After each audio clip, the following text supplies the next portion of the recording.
বীরের বেশে প্রাণ দেয়া পাইলটের প্রথম জানাজা সম্পন্ন। বিদ্যুতের সংকট হলে গ্রামে নয়, লোডশেডিং হবে গুলশান বনানীতে। সংসদে প্রধানমন্ত্রী, কোনো প্রকল্পে অর্থ আত্মসাতের সুযোগ রাখেনি সরকার। চীনকে টেক্কা দিয়ে তিস্তা বহুমুখী প্রকল্পে অর্থায়নে আগ্রহী ভারত। দেশের পররাষ্ট্র সচিবের সঙ্গে পররাষ্ট্রমন্ত্রীর বৈঠক। ভারতের ভূমি ব্যবহার করে নেপাল থেকে আসবে বিদ্যুৎ। এবং দল অংশ না নিলেও উপজেলা নির্বাচনে জয় পেলেন বিএনপির বহিষ্কৃত 7 জন।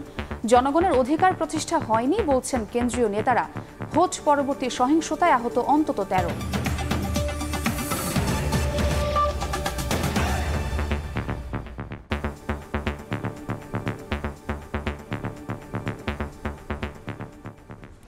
দেখছিলেন শিরোনাম। প্রবাসী সময়ের সঙ্গে আছি আমি ছোঁয়া খন্দকার। টানা 11 ঘণ্টা রুদ্ধশ্বাস অভিযানে উদ্ধার হলো চট্টগ্রামের কর্ণফুলী নদীতে আছড়ে পড়া প্রশিক্ষণ যুদ্ধ বিমান।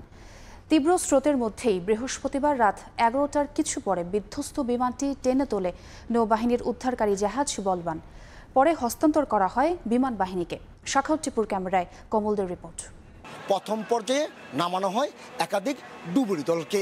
তীব্র জোয়ার এবং স্রোতের কারণে ডুবুরিদের এই বিমান শনাক্তে চরম ব্যাক পেতে হয়।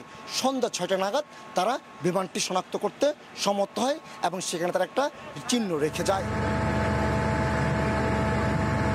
এরপর যখন ভাটা চলে আসে তখন শুরু হয় মূল অভিযান। ঘটনাস্থলে আনা হয় নৌবাহিনীর উদ্ধারকারী জাহাজ বলবানকে। রাত 8টা থেকে শুরু হয় চূড়ান্ত অভিযান। 3টি ভাগে বিভক্ত ছিল নৌবাহিনীর এই উদ্ধার অভিযান। প্রথম পর্যায়ে সশরীরে উপস্থিত ছিল নৌবাহিনীর ডুবুরি দল এবং বলবান জাহাজ। দ্বিতীয় পর্যায়ে ছিল অত্যাধুনিক সোনার জাহাজ, যার মাধ্যমে কর্ণফুলী নদীর তলদেশে স্ক্যান করে জাহাজটি শনাক্তের চেষ্টা করা হয়েছিল। তৃতীয় পর্যায়ে নৌবাহিনীর ঊর্ধ্বতন কর্মকর্তারা বিএনএস ইশাখা ঘাঁটি থেকে পুরো উদ্ধার কার্যক্রম তদারকি করে। রাত 10টায় এই জাহাজ বিমানটি উদ্ধারের পর বলবান জাহাজে এসে নৌবাহিনী এবং বিমান বাহিনীর ঊর্ধ্বতন কর্মকর্তারা বিমানটি পরীক্ষা করে দেখেন। বাংলাদেশ নৌবাহিনী তার সকল ধরনের রিসোর্স মোবিলাইজ করে। বিশেষায়িত উদ্ধারকারী দল সোয়াটস তার টিম নিয়ে সকাল থেকেই অপারেশনে নিয়োজিত ছিল। আমরা শেষ পর্যন্ত বিমানটির ধ্বংসাবশেষ উদ্ধার করতে পেরেছি এবং ইতিমধ্যে আমরা সেটা বিমান বাহিনী প্রতিনিধির কাছে হস্তান্তর করেছি। নামের মতো কাজে দক্ষতা দেখিয়েছে বাংলাদেশ নৌবাহিনীর ডুবুরি এবং উদ্ধারকারী জাহাজ বলবান। সকাল 11টা থেকে রাত 10টা 11 ঘন্টা প্রাণান্তকর চেষ্টার পর নদীর তলদেশ থেকে উদ্ধার করেছে বাংলাদেশ বিমান বাহিনীর বিধ্বস্ত বিমানটি। এরপর বিমানটি হস্তান্তর করা হয়েছে বাংলাদেশ বিমান বাহিনীর কাছে। এখন বাংলাদেশ বিমান বাহিনী এই বিধ্বস্ত বিমান পরীক্ষার পর দুর্ঘটনার কারণ অনুসন্ধান করবে। কর্ণফুলী নদীর মোহনা থেকে কমল দে, সময় সংবাদ। এদিকে কর্ণফুলী নদীতে বিধ্বস্ত প্রশিক্ষণ বিমানের নিহত পাইলট আসিম জাওয়াদের জানাজা সম্পন্ন হয়েছে। বৃহস্পতিবার রাত 9টার দিকে চট্টগ্রামে বিমান বাহিনীর জহুরুল হক ঘাঁটিতে সহকর্মীদের উপস্থিতিতে প্রথম জানাজা অনুষ্ঠিত হয়। এর আগে সন্ধ্যায় প্রশিক্ষণ বিমান দুর্ঘটনায় নিহত স্কোয়াড্রন লিডার আসিমের মরদেহ বিমান বাহিনীর ঘাঁটিতে নেওয়া হলে শোকবত পরিবেশ সৃষ্টি হয়। কর্মজীবনে সৎ ও ন্যায়পরায়ণ ছিলেন বৈমানিক জাওয়াদ। শুক্রবার সকাল 10টায় বিমান বাহিনীর বিএফ ঘাঁটি বাসার প্যারেড গ্রাউন্ডে শোকজনিত প্যারেড অনুষ্ঠিত হওয়ার কথা রয়েছে। আমি আমার ছেলের পক্ষ থেকে আপনাদেরকে মাপ চাচ্ছি। আল্লাহ আপনাদেরকে সবাইকে মাপ করে দিবেন, ওকে সবাই মাপ করে দিবেন। আমি এটাই বলতেছি, আসলে আমার কিছু বলার নাই। আল্লাহ আমাকে ধৈর্য ধারণ করার ক্ষমতা দিক। আল্লাহ আমার ছেলেটাকে যেন বেহেশত নসিব করুক। আমি বিদ্যুতের সংকট হলে এখন থেকে গ্রামে নয়, গুলশান বনানীর মতো অভিজাত এলাকায় লোডশেডিং করতে নির্দেশ দিলেন প্রধানমন্ত্রী শেখ হাসিনা। তিনি বলেছেন, দ্রুত বিদ্যুৎ সরবরাহের জন্য বিশেষ আইন নিয়ে যারা সমালোচনা করছেন তারা অবার্চেন। পৃথিবীর কোনো দেশই ক্যাপাসিটি পেমেন্ট ছাড়া বিদ্যুৎ উৎপাদন করে না।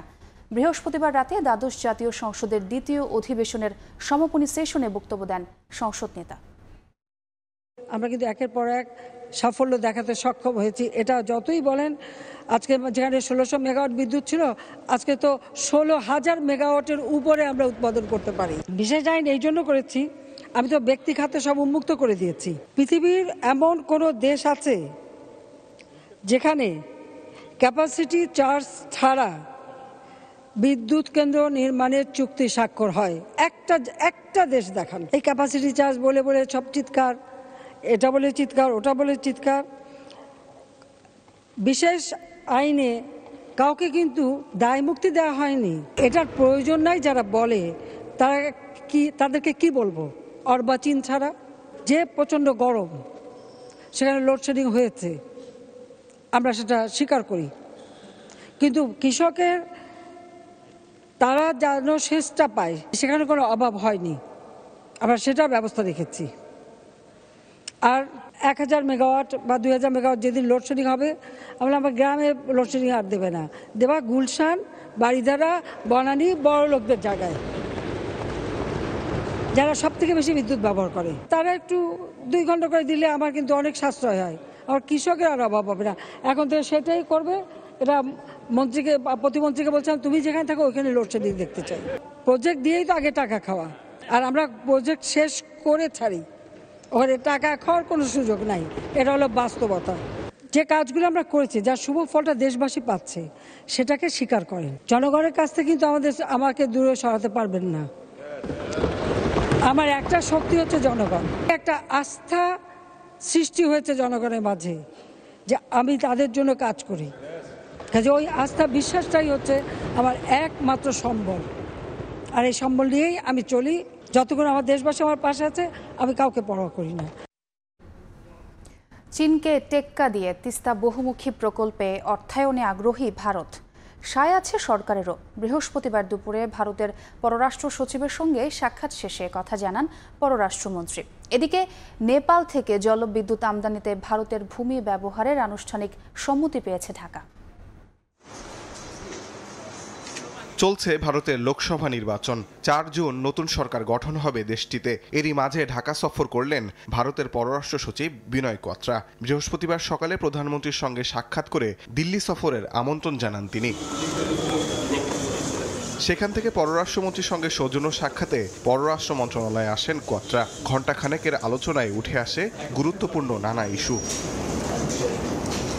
ভারত না চীন, সরকারের অগ্রাধিকারের জায়গায় কে, এমন প্রশ্নের সম্পূরক হয়ে উঠেছে জুলাইয়ে কোথায় আগে সফর করবেন প্রধানমন্ত্রী। পররাষ্ট্রমন্ত্রী বললেন, দিল্লি কাছে, বেজিং একটু দূরে। মাননীয় প্রধানমন্ত্রী ভারত সফরের কথা রয়েছে, কিন্তু তাদের ইলেকশন শেষ না হওয়া পর্যন্ত তো কখন সফর হবে সেটি নির্ধারণ করা যাচ্ছে না। ভারত বাংলাদেশের দীর্ঘদিনের সমস্যা তিস্তার পানি বন্টন। ভারতের শীর্ষ কূটনীতিকের সঙ্গে সাক্ষাৎ শেষে পররাষ্ট্রমন্ত্রী জানালেন, এখন তিস্তা বহুমুখী প্রকল্পে অর্থায়ন করতে চায় ভারত। তিস্তা যে প্রকল্পটি বাস্তবায়ন করা হবে সেটি আমাদের নিড অনুযায়ী হতে হবে।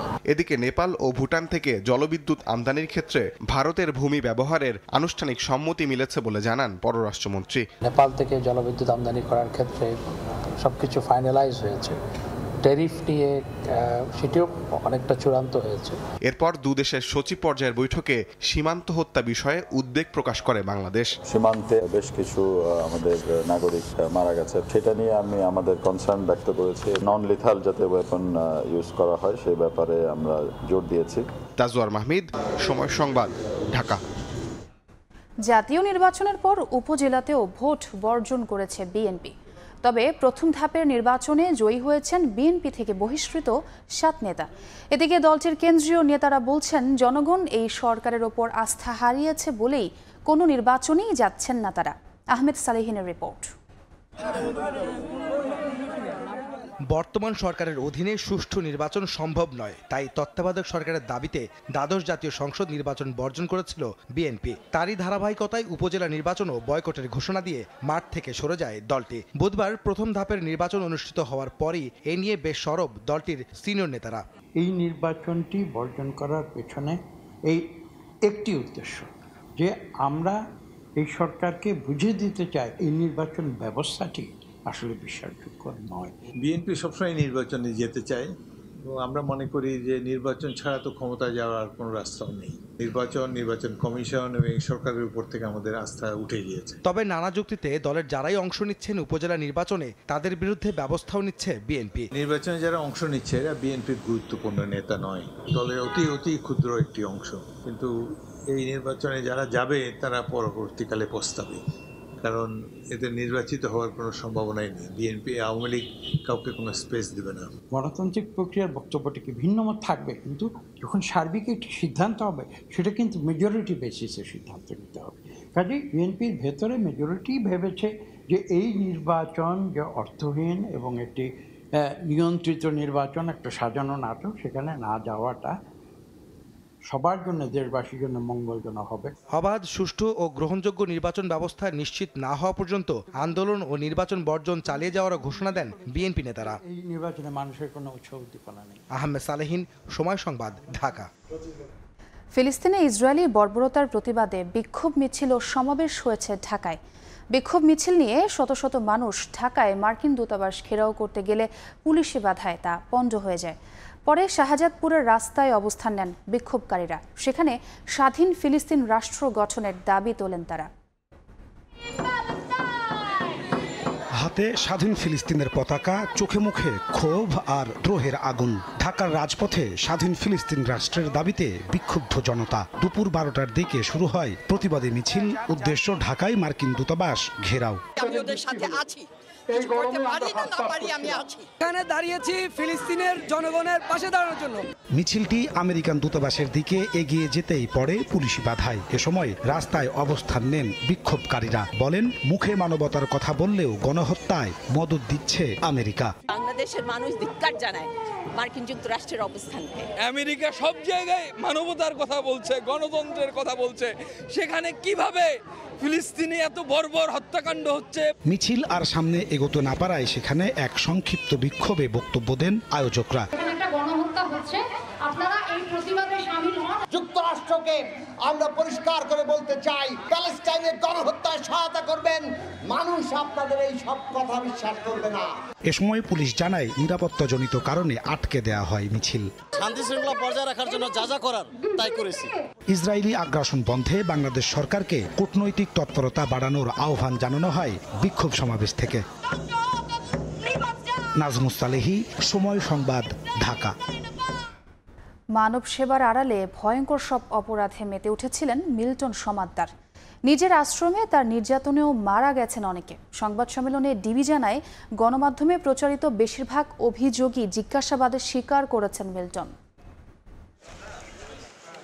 যাদেরকে পুঁজি করে মানুষের কাছে অর্থ সাহায্য চাইতেন মিল্টন সমাদ্দার, যাদের মাধ্যমে করতেন উপার্জন, তাদের উপরেই চালাতেন অকথ্য নির্যাতন। আর তাতে প্রাণও গেছে অনেকের। তাকে জিজ্ঞাসাবাদে এমন প্রমাণ পেয়েছেন বলে জানান গোয়েন্দা পুলিশ প্রধান হারুনুর রশিদ। তার বিরুদ্ধে অভিযোগ ছিল সে ম্যাক্সিমামই আমাদের কাছে স্বীকার করেছেন। বয়স্ক প্রতিবন্ধী প্যারালাইজ মানুষগঞ্জে তো একটু অ্যাবনর্মাল আচরণ করত এবং সে কারণেই সে তাদের উপরে প্রচণ্ড পরিমাণে নির্যাতন করতো, লাঠি দিয়ে পিটাতো, ব্লেড দিয়ে, ছুরি দিয়ে সে নিজে সেখানে এই অপারেশনটা করতেন। প্রয়োজনে নিজেই হাত পা কেটে ফেলতেন। ব্লেড এবং ছুরি দিয়ে কাটাছাড়ার কারণ অধিক রক্তকরণ ও মিল্টনের আসলে প্রাণহৃদয়কে নাড়া দিত না এবং অনেকে এরকমভাবে মারাও গিয়েছেন। সাধারণ মানুষ, আশ্রিত ব্যক্তি, সাংবাদিক, প্রায় সবার উপরেই বিভিন্ন সময় চড়াও হয়েছেন মিল্টন সমাদ্দার। গোয়েন্দা পুলিশ প্রধান জানালেন, কাউকেই পরোয়া করতেন না তিনি। তার সাথে অনেকেরই, অনেক বিএপিরই নাকি যোগাযোগ ছিল। সে মনে করছে যে আমি যে কাজটা করছি কেউ আমাকে কোনো কিছু করতে পারবে না। এবং যারা এই বাচ্চাদেরকে সেখানে দিয়ে আসতো বা যারা এই প্যারালাইজড মানুষগুলিকে দিয়ে আসতো, এই সকল মানুষগুলি যখন পরে খোঁজ নিতে যেত যে কী অবস্থা, তাদেরকে দর্শে পিঠাতো। তার অ্যাকাউন্টে আমরা অনেক টাকাই পেয়েছি। এই যে সে কোটি কোটি টাকা আয় করার পরও মিল্টন সমাদ্দার যে শিশু, বৃদ্ধ, অটিস্টিক মানুষের কোনো চিকিৎসা করে নাই। বেশি মরদেহ দাফনের তথ্য জানানোর মাধ্যমে বেশি অর্থ উপার্জনের আশায় লাশের সংখ্যা বাড়িয়ে বলতেন মিল্টন সমাদ্দার। বাস্তবে 135 জনের মরদেহ দাফন করেছেন বলে স্বীকার করলেও তারও যথাযথ প্রমাণ দেখাতে পারেননি মিল্টন সমাদ্দার। সে মামলায় আমরা তাকে রিমান্ডে আনব। আতাউর কাউসার, সময় সংবাদ, ঢাকা। স্বাধীনতার মাত্র 3 বছরের মধ্যে বঙ্গবন্ধুর 5টি গ্যাস ফিল্ড কিনে নেওয়ার যুগান্তকারী সিদ্ধান্তের সুফল পাচ্ছে দেশের অর্থনীতি। একথা বলেছেন বিদ্যুৎ, জ্বালানি ও খনিজ সম্পদ প্রতিমন্ত্রী নসরুল হামিদ। পশ্চিমাদের তৈরি যুদ্ধের প্রভাবে উন্নয়নশীল দেশগুলো ক্ষতিগ্রস্ত হচ্ছে বলে জানান প্রধানমন্ত্রীর জ্বালানি উপদেষ্টা ডক্টর তৌফিকে ইলাহি চৌধুরী। গত কয়েক বছরে করোনা মহামারী, ইউক্রেন রাশিয়া যুদ্ধে পাল্টাপাল্টি অবরোধ, নিষেধাজ্ঞা, ফিলিস্তিনে ইসরায়েলের আগ্রাসন মারাত্মকভাবে প্রভাব ফেলেছে বৈশ্বিক অর্থনীতিতে, যার প্রভাবে অন্যান্য উন্নয়নশীল দেশগুলোর মতো বাংলাদেশ ভুগছে ডলার সংকট এবং মূল্যস্ফীতিতে। বৃহস্পতিবার সকালে রাজধানীর কারওয়ান বাজারে পেট্রোবাংলা কার্যালয়ে বাংলাদেশের টেকসই উন্নয়নে ভূতত্ত্ব বিষয়ে সেমিনারের আয়োজন করে ভূতাত্ত্বিক জরিপ অধিদপ্তর। সেমিনারের প্রধান অতিথি প্রধানমন্ত্রীর জ্বালানি উপদেষ্টা বলেন, পশ্চিমা শক্তির যুদ্ধের প্রভাবে ক্ষতিগ্রস্ত হচ্ছেন বিশ্বের উন্নয়নশীল দেশগুলো, আবার তারাই ছবক দেয় কিভাবে দেশ চালাতে হবে। এ সময় তিনি সবকিছু নিয়ে রাজনীতি না করার আহ্বান জানিয়ে সামনে আরও অর্থনৈতিক চ্যালেঞ্জ আসছে বলে সতর্ক করেন। আজকে সমস্ত উন্নয়নশীল দেশের উপর যে চাপ সৃষ্টি হয়েছে, এটা পশ্চিমা বিশ্বের সৃষ্টি, ইট ইজ দেয়ার ক্রিয়েশন। আজকে তারা অন্যভাবে এসে হয়তো আমাদেরকে উপদেশ দিচ্ছে how to manage exchange rate. বিদ্যুৎ, জ্বালানি ও খনিজ সম্পদ প্রতিমন্ত্রী গবেষণার অনেক তথ্য নীতি নির্ধারকদের কাছে পৌঁছে না বলেও অভিযোগ করে বলেন, টেকসই উন্নয়নের জন্য গবেষণার বাস্তবায়ন এবং বাণিজ্যিক ব্যবহার বাড়াতে হবে। মাত্র 3 বছরের মাথায় একটা যুগান্তকারী সিদ্ধান্তে 5টা গ্যাস ফিল্ড উনি নিয়ে নিয়েছেন। তখন তো ব্রিজ বানানো, রাস্তা বানানোরও ওরকম টাকা ছিল না। এই ধরনের ইনভেস্টমেন্টে যে রিটার্ন আমরা পাচ্ছি, এখনো পাচ্ছি, কোনো ইনভেস্টমেন্টে এরকম রিটার্ন হয় না। অনেক জায়গা আছে রেভিনিউ কালেকশনগুলিতে, এবং বৃহৎ রেভিনিউ কালেকশন কিন্তু আপনারা জায়গা তৈরি করতে পারেন। এই অর্থ দিয়ে আপনারা রিসার্চের পরিধিটা আরো বড় করতে পারেন। দেশের খনিজ সম্পদের সর্বোচ্চ ব্যবহার নিশ্চিতের উপর গুরুত্ব দেন প্রতিমন্ত্রী। চন্দ্রিমা চৌধুরী, সময় সংবাদ, ঢাকা। কৃষিখাতেও কৃত্রিম বুদ্ধিমত্তা, AI সহ প্রযুক্তির ব্যবহার বাড়াতে কাজ করা হচ্ছে, কারণ খাদ্য উৎপাদন বৃদ্ধি ও সরবরাহকে টেকসই করতে চায় সরকার। ডাক, টেলিযোগাযোগ ও তথ্য প্রযুক্তি প্রতিমন্ত্রী যখন জানাচ্ছেন এমন নানা উদ্ভাবনী উদ্যোগের কথা, তখন বাংলাদেশে প্রযুক্তির প্রসারে পাশে থাকার আশ্বাস দিলেন ঢাকায় নিযুক্ত জাপানি রাষ্ট্রদূত। বিশ্ব অর্থনীতি ক্রমেই শিল্প ও সেবামুখী হলেও শিল্পের কাঁচামালের যোগান আর খাদ্য নিরাপত্তায় ভিন্নভাবে গুরুত্ব বাড়ছে কৃষির। স্বাভাবিকভাবেই উৎপাদন বৃদ্ধি ও নিরাপদ করা থেকে শুরু করে বিপণনের নানা ধাপে তাই ব্যবহার বাড়ছে প্রযুক্তির, যার জন্য নিয়ন্ত্রিত রোবোটিক অধ্যায়ের সঙ্গে এরই মধ্যে বিশ্বের বিভিন্ন দেশে বড় বড় কৃষি খামারে যোগ হয়েছে AI নির্ভর প্রযুক্তির ব্যবহার। বাংলাদেশের কৃষিকেও প্রযুক্তি নির্ভর করতে কাজ করা হচ্ছে বলে জানালেন ডাক, টেলিযোগাযোগ ও তথ্য প্রযুক্তি প্রতিমন্ত্রী। Machines like combined harvesting machines in the field, then it would have been impossible to harvest our crops. So we need to mechanize our agricultural field. We need to apply robotics, IoT technologies with data analytics, machine learning and artificial intelligence. বৃহস্পতিবার বিকেলে বাংলাদেশের প্রযুক্তি খাতে জাপানি বিনিয়োগ বৃদ্ধিতে রাজধানীর একটি হোটেলে আয়োজিত আইটি বিজনেস সামিটে জাপানি রাষ্ট্রদূত জানালেন, সাইবার নিরাপত্তা নিশ্চিত করা সহ স্মার্ট বাংলাদেশ গড়ে তুলতে পাশে থাকতে চায় সূর্যোদয়ের দেশটি। Japan has been cooperating Bangladesh in developing the ICT Master Plan 2041. The master plan shares the clear vision of how ICT technology can be better utilized. I believe it will play a significant role in embodying smart Bangladesh, new town development along metro lines and cybersecurity. উদ্ভাবনী উদ্যোগে দেশি বিদেশি বিনিয়োগ বাড়াতে ব্যবসায়িক প্রতিবন্ধকতা দূর করতেও প্রযুক্তির ব্যবহার বাড়ানোর তাগিদ আসে সেমিনার থেকে। কামরুল হাসান সবুজ, সময় সংবাদ, ঢাকা। ব্যাংক ঋণের সুদের হার বৃদ্ধিতে ব্যবসায়ীদের উপর চাপ বাড়লেও মূল্যস্ফীতি নিয়ন্ত্রণে এর বিকল্প ছিল না বলে মন্তব্য করেছেন প্রধানমন্ত্রীর বেসরকারি শিল্প ও বিনিয়োগ উপদেষ্টা সালমান এফ রহমান।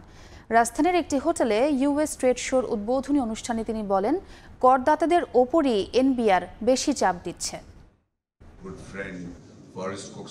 বাংলাদেশে আমেরিকান পণ্য সেবা প্রদর্শন ও দ্বিপাক্ষিক বাণিজ্য দৃঢ় করার লক্ষ্যে রাজধানীতে শুরু হলো 29তম US trade show 2024। American chamber of commerce in Bangladesh ও ঢাকার যুক্তরাষ্ট্র দূতাবাসের আয়োজনে বৃহস্পতিবার রাজধানীর হোটেল ইন্টারকন্টিনেন্টালে শুরু হয় এই প্রদর্শনী। বাংলাদেশ ও যুক্তরাষ্ট্রের মধ্যে বাণিজ্য বাড়াতে এই ট্রেড শো গুরুত্বপূর্ণ ভূমিকা রাখছে বলে জানান American chamber of commerce in বাংলাদেশের সভাপতি সৈয়দ এরশাদ আহমেদ। আমাদের আমেরিকান কোম্পানিগুলো বাংলাদেশে কী ধরনের প্রোডাক্ট এবং সার্ভিস আপনার বা সেবা এবং মানে কমোডিটি এখানে সেল করছে, সেটা একটা শোকেসিং করা। মানুষকে জানানো, এইগুলো দেখে ধরেন যারা এন্টারপ্রেনার তারা উদ্বুদ্ধ হয়। প্রদর্শনী উদ্বোধন ও পরিদর্শনে এসে প্রধানমন্ত্রীর বেসরকারি শিল্প ও বিনিয়োগ উপদেষ্টা সালমান এফ রহমান বলেন, অর্থ পাচারের বিষয়ে শক্ত প্রমাণ না থাকায় কোনো ব্যবস্থা নেওয়া যাচ্ছে না। অন্যদিকে ব্যাংক ঋণের সুদের হার বৃদ্ধিতে ব্যবসায়ীদের উপর চাপ বাড়লেও মূল্যস্ফীতি নিয়ন্ত্রণে সুদের হার বাড়ানোর বিকল্প ছিল না বলেও জানান তিনি। আমাদের রেমিটেন্সের উপরেও অনেক ইম্প্যাক্ট পড়বে এটা, যার ফলে আমাদের যে রিজার্ভের উপরে চাপ আছে সে চাপটা অনেকটা কমে যাবে। অনেক দিন থেকেই বলে আসতেছি ইন্টারেস্ট রেটটা বাড়বে, ব্যবসায়ীদের উপরে অনেক সিরিয়াস একটা চাপ পড়বে। 3 দিনব্যাপী এই প্রদর্শনীতে 44টির বেশি প্রতিষ্ঠানের তৈরি শতাধিক মার্কিন পণ্য ও সেবা প্রদর্শন করা হচ্ছে। প্রতিদিন সকাল 8টা থেকে রাত 10টা পর্যন্ত থাকবে সবার জন্য উন্মুক্ত। প্রদর্শনী চলবে আগামী 11 মে পর্যন্ত। আলতাফ হোসাইন, সময় সংবাদ, ঢাকা। সড়ক মহাসড়কে যানবাহনের গতিসীমা নির্ধারণ নিয়ে জনমনে তৈরি হয়েছে মিশ্র প্রতিক্রিয়া। যাত্রীরা বিষয়টিকে ইতিবাচক হিসেবে দেখলেও বাস্তবায়নকে সবচেয়ে বড় চ্যালেঞ্জ বলছেন তারা। রাশেদ বাপির রিপোর্ট।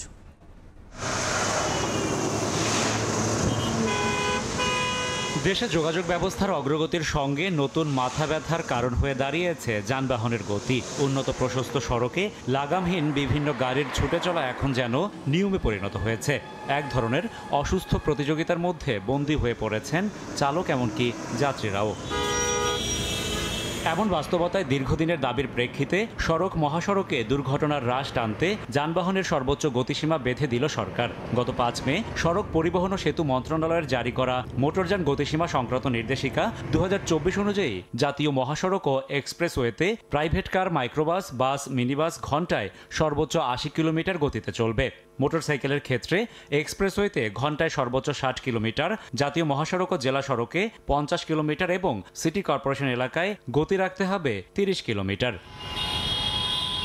সড়ক মহাসড়কে প্রবর্তিত নতুন এই গতিসীমাকে সাধারণ যাত্রীরা স্বাগত জানালেও চালকদের মধ্যে রয়েছে মিশ্র প্রতিক্রিয়া। যানবাহনের গতিসীমা সম্পর্কে আপনি কিছু জানেন? 40-50-এর ভিতরে চালানো নিয়ম হয়, কিন্তু এমনি যে নতুন করে কোনো আইন করছে কিনা সেটা আমি জানি। এটা অযৌক্তিক। আমি 40 কিলোমিটার স্পিডে গেলে আর এমনি অন্য গাড়িতে যানবাহনে গেলে তো একই কথা, তাহলে আমার মোটরসাইকেল চালে লাভ কি? এদিকে দুর্ঘটনার লাগাম টানতে গতিসীমা কার্যকর ভূমিকা রাখবে বলছেন বিশেষজ্ঞরা। মোটরসাইকেল গতিসীমা 30 এবং অন্যান্য ভেহিকেলের গতিসীমা তো 40, সেই জায়গাতে কিছুটা অ্যাডজাস্টমেন্ট হতে পারে, বাট এটা আমাদের সেটটা করা হয়েছে ওয়ার্ল্ড স্ট্যান্ডার্ড ধরেই। শুধু গতিসীমা নির্ধারণই মূল কথা নয়, সব যানবাহনকে নিয়মের মধ্যে আনার পরামর্শ বিশেষজ্ঞদের।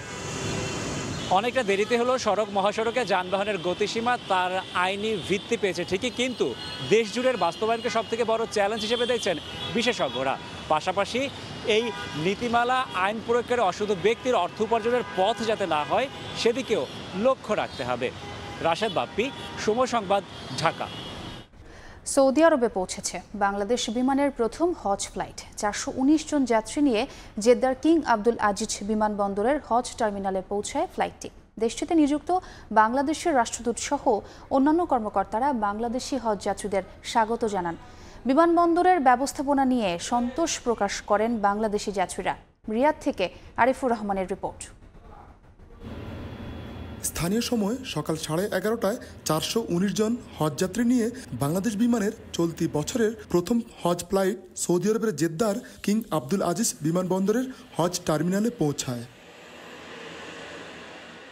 দেশটিতে নিযুক্ত বাংলাদেশের রাষ্ট্রদূত ডক্টর মোহাম্মদ জাভেদ পাটোয়ারি বিমানবন্দরে বাংলাদেশি হজযাত্রীদের স্বাগত জানান। এ সময় আরও উপস্থিত ছিলেন জেদ্দাস্থ বাংলাদেশ কনসুলেটের কনসাল জেনারেল, বাংলাদেশ হজ মিশনের কাউন্সিলর সহ অন্যান্য কর্মকর্তারা। যে কোনো প্রয়োজনে বাংলাদেশ দূতাবাস, কনসুলেট ও বাংলাদেশ হজ মিশন সবসময় পাশে আসছে বলে আশ্বাস দেন তারা। এদিকে বিমানবন্দরের ব্যবস্থাপনা নিয়ে সন্তোষ প্রকাশ করেন হজযাত্রীরা। বিমানবন্দরের সুন্দর ব্যবস্থাপনা ও উষ্ণ অভ্যর্থনা পেয়ে ধন্যবাদ ও কৃতজ্ঞতা প্রকাশ করেন তারা। কোনো সমস্যা হয় নাই, খুব ভালোভাবে নির্বিঘ্নে আসতে পেরেছি। সৌদির পক্ষ থেকে আমাদের যেভাবে স্বাগত জানিয়েছে আমরা খুব খুশি। বাংলাদেশ বিমানে আমাদের বিমানে যে যারাই আমাদের সেবায় নিয়োজিত ছিল তারা অতুলনীয়। আল্লাহর রহমতে সবকিছু ঠিকঠাকভাবে সঠিকভাবে চলে আসছে। আল্লাহর কাছে শুকরিয়া, আলহামদুলিল্লাহ। আল্লাহর কাছে লাখ লাখ শুকরিয়া। আল্লাহ যেন সুস্থভাবে আমাদের কাজকে সহজ সরল করে এবং আমাদের হজকে কবুল করে নেয়। রোড টু মক্কা ইনিশিয়েটিভের আওতায় এবছর বাংলাদেশ থেকে মোট 85,257 জন পবিত্র হজ পালনের জন্য নিবন্ধন সম্পন্ন করেছেন। আরিফুর রহমান, সময় সংবাদ, সৌদি আরব। যুদ্ধবিধ্বস্ত ইউক্রেনকে সব ধরনের সহযোগিতা অব্যাহত রাখার বিষয়ে একমত হয়েছে জার্মানি ও পশ্চিমা সামরিক জোট ন্যাটোর নতুন সদস্য ফিনল্যান্ড। বুধবার বার্লিনে ফিনল্যান্ডের প্রেসিডেন্টের সঙ্গে বৈঠকে এই আশ্বাস দেন German chancellor Olaf Scholz. Berlin থেকে বিটু বড়ুয়ার আরও একটি রিপোর্ট। বুধবার বার্লিনে ফিনল্যান্ডের প্রেসিডেন্ট আলেকজান্ডার স্টুবের সঙ্গে বৈঠক করেন জার্মান চ্যান্সেলর ওলাফ শলস। পরে যৌথ সংবাদ সম্মেলনে অংশ নেন এই দুই শীর্ষ নেতা। এ সময় ওলাফ শলস বলেন, জার্মানির মতো স্ক্যান্ডিনেভিয়ার দেশ ফিনল্যান্ডও রুশ বর্বরতার শিকার হওয়া ইউক্রেনকে সব ধরনের সহযোগিতা দিতে প্রস্তুত। বিধ্বস্ত ইউক্রেনকে সামরিক, আর্থসামাজিক ও রাজনৈতিক খাতে সব ধরনের সহযোগিতা দিতে ন্যাটোর নতুন সদস্য ফিনল্যান্ড রাজি হওয়ায় ভূয়সী প্রশংসা করেছেন জার্মান চ্যান্সেলর। আমি অত্যন্ত খুশি যে গেল বছর থেকে ফিনল্যান্ড আমাদের ন্যাটোর সদস্য। এর মাধ্যমে ফিনল্যান্ডের সঙ্গে সঙ্গে স্ক্যান্ডিনেভিয়ার নিরাপত্তা যেমন মজবুত হলো, তেমনি ইউরোপও আরো শক্তিশালী হলো। সবকিছু ঠিক থাকলে চলতি বছরের জুনের মাঝামাঝিতে সুইজারল্যান্ডের লুসিয়ানেতে ইউক্রেনের নিরাপত্তা ও সহযোগিতার বিষয়ে আরও একবার বৈঠকে অংশ নেওয়ার কথা রয়েছে জার্মানি সহ ন্যাটোর অন্যান্য সদস্য রাষ্ট্রগুলোর। জার্মানি থেকে বিটু বড়ুয়া, সময় সংবাদ। খেলার খবর। সিরিজের চতুর্থ টি-20তে জিম্বাবুয়ের বিপক্ষে মাঠে নামবে বাংলাদেশ। শুধু জয় নয়, বিশ্বকাপ মঞ্চে যাওয়ার আগে নিজেদের ঘাটতিগুলো শুধরে নেওয়াই লক্ষ্য ক্রিকেটারদের, জানিয়েছেন পেসার তাসকিন আহমেদ। বিশ্বকাপ পরিকল্পনা যেন আগে থেকে জানতে পারেন, সে কারণে মুস্তাফিজকে আইপিএল থেকে নিয়ে আসা হয়েছে বলেও মন্তব্য তার। শেরেবাংলা ক্রিকেট স্টেডিয়ামে ম্যাচটি শুরু হবে শুক্রবার সন্ধ্যা 6টায়। চট্টগ্রাম থেকে ঢাকা, অবিচল লক্ষ্যে টিম বাংলাদেশ। জিম্বাবুয়ের বিপক্ষে জিততে হবে প্রতিটি ম্যাচ। সিরিজ জিতলেও চতুর্থ টি-20-র আগে তাই অনুশীলনে সিরিয়াস ক্রিকেটাররা। সাকিব মুস্তাফিজ ফিরেছেন, পরিকল্পনায় বিশ্বকাপ। তাই শুধু সিকান্দার রাজাদের বিপক্ষে জয়ই নয়, বিশ্বমঞ্চে যাওয়ার আগে নিজেদের ভুলগুলো শুধরে নিতে চান এই সিরিজ থেকে। মেন লক্ষ্য তো ওয়ার্ল্ড কাপ কেন্দ্রিক।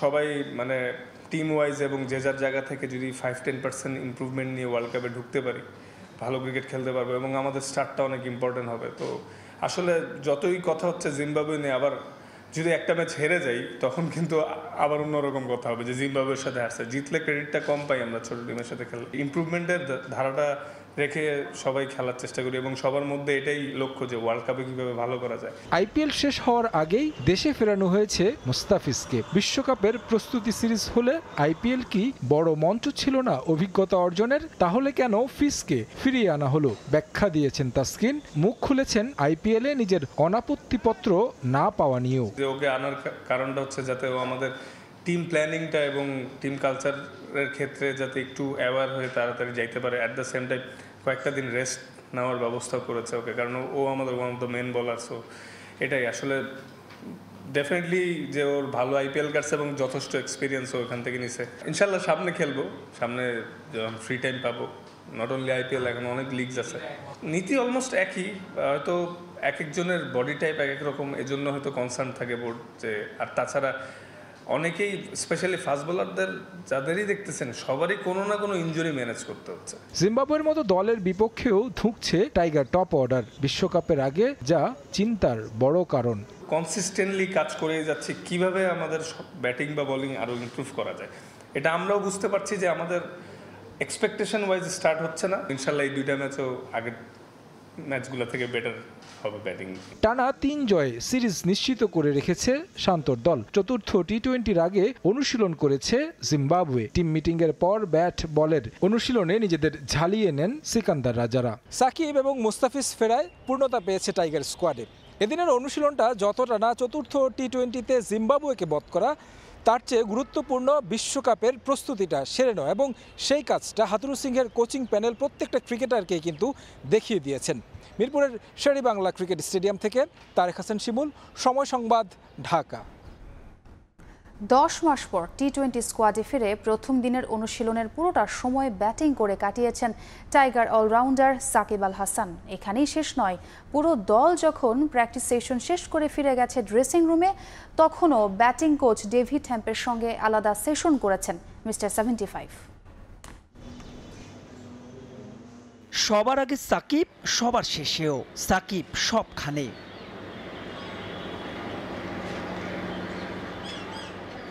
দশ মাস পর জাতীয় দলের টি-20 বহরে মাঠে নেমে সবার আগে উইকেট দেখা চাই। পেশাদারিত্বে সাকিবের এখনো জুড়ি নাই। নতুন ট্রেনার মহসিন খানের অধীনে এই ওয়ার্ম আপটা এতদিনে নিশ্চয়ই বেশ পরিচিত টাইগার ভক্তদের কাছে। এদিন সাকিবও যেন মধ্যমণি, দৌড়ালেন, সতীর্থদের সঙ্গে খেললেন গাগরমের ফুটবল। পুশ আপ দেয়াতেও হলো প্রচ্ছন্ন প্রতিযোগিতা। এরপর মনোযোগে মূল কাজ অর্থাৎ ব্যাটিং। বোলিংটা ঠিকঠাক, ব্যাটিংয়েই যত অস্বস্তি সুপার সাকিবের। তবে সদ্য সমাপ্ত ডিপিএল এর জামালের জার্সিতে শতক হাঁকিয়ে প্রস্তুতিটাও সেরেছেন জম্পেশ। তবুও অনুশীলনে নয় কোনো ফাঁকি। মিরপুরের ইনডোরে সাকিব মুস্তাফিজের লড়াইটা জমে উঠেছিল বেশ। নেট বোলার তানভীর কিংবা তানজিম দুই প্রান্ত থেকে বদলেছেন বোলার, তবে সাকিব ব্যাট করেছেন এক টানা। এভাবে চলল প্রায় মিনিট 30। তারপর বিশ্রাম, সতীর্থদের সঙ্গে খুনসুটি, আবারও ব্যাটিং। ছন্দে ফিরতে যা যা করণীয় তার পুরোটাই যেন নিংড়ে দেয়া। বিশ্বকাপে টাইগারদের সাফল্য পেতে বড় অনুঘটক হতে হবে সাকিব আল হাসানকে। 5-এ দ্রুত রান তুলতে হতে হবে বিধ্বংসী। এদিন সাকিব বোলিং করেছেন মোটে একটা, ঠিকই শুনেছেন, ওই এক বলই। এরপর আবারও ব্যাটিংয়ে মনোযোগ। ততক্ষণে কমেছে সূর্যের তেজ, শেষ হয়েছে অনুশীলনও। প্র্যাকটিস শেষে পুরো দল যখন ড্রেসিং রুমে, তখন ইনডোরে সাকিবের এই একলা অনুশীলন নিজের ব্যাটিংয়ে ছন্দ ফিরে পাওয়ার, ফিটনেস ফিরে পাওয়ার। কারণ ক্রিকেটের সংক্ষিপ্ত সংস্করণে মিস্টার 75 সবশেষ 50 দেখা পেয়েছেন, তাও 13 ইনিংস আর 2 বছর আগে। তাই তো জিম্বাবুয়ের বিপক্ষে এ দুটো ম্যাচ সাকিবের জন্য হতে যাচ্ছে অ্যাসিড টেস্ট। যেতে যেতে মূল মাঠে ব্যাটিং কোচ ডেভিড হেম্পের কাছ থেকে বিশেষ টোটকা, শ্যাডোতেও তা ঝালিয়ে নেয়া। এবার জিম্বাবুয়ের বিপক্ষে এমন অনুশীলন বাস্তবে রূপ দেওয়ার অপেক্ষা। মাহবুব রিমন, সময় সংবাদ, ঢাকা। 11 ঘন্টা পানির নিচে অভিযান। চট্টগ্রামের কর্ণফুলীতে আছড়ে পড়া প্রশিক্ষণ যুদ্ধ বিমান উদ্ধার। বীরের বেশে প্রাণ দেয়া পাইলটের প্রথম জানাজা সম্পন্ন। বিদ্যুতের সংকট হলে গ্রামে নয়, লোডশেডিং হবে গুলশান বনানীতে, সংসদে প্রধানমন্ত্রী। কোনো প্রকল্পে অর্থ আত্মসাতের সুযোগ রাখেনি সরকার।